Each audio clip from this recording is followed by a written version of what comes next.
अब ठेकारा घेल के बोल रहे कहतिया रतिया तोहरा हमरा दिलवा में गला बोल बुझाता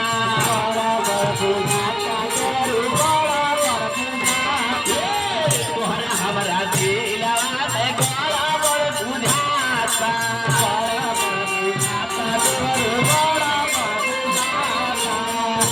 सुनो भाई तो ध्यान रखो बहुत बहुत रुपया का पुरस्कार आएगा अनिल ड्राइवर की तरफ से हमने की तरफ से हार्दिक अभिनंदन शुभकामना बा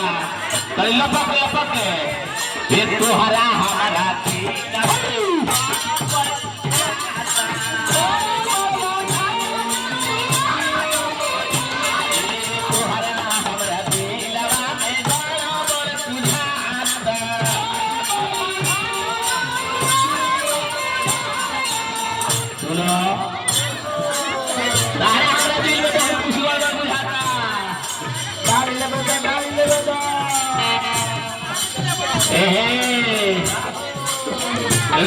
के बहाना हाथ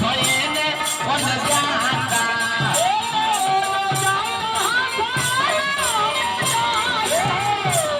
के बहाने हाथ ने बन जाता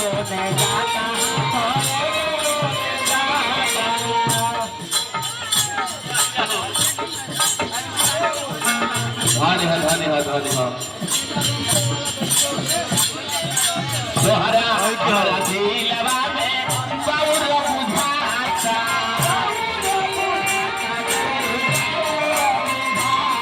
और देखिए हमारा बाबा की तरफ से बहुत बहुत पुरस्कार मिले हमारा पंचायत समिति के सदस्य रानी लगेंद्र जी यहाँ की तरफ से बहुत बहुत पुरस्कार मिले हमारी से प्रार्थना कर हनुमान जी से में चार चांद लग जाओ कहे तो बबुआ रे के बहाने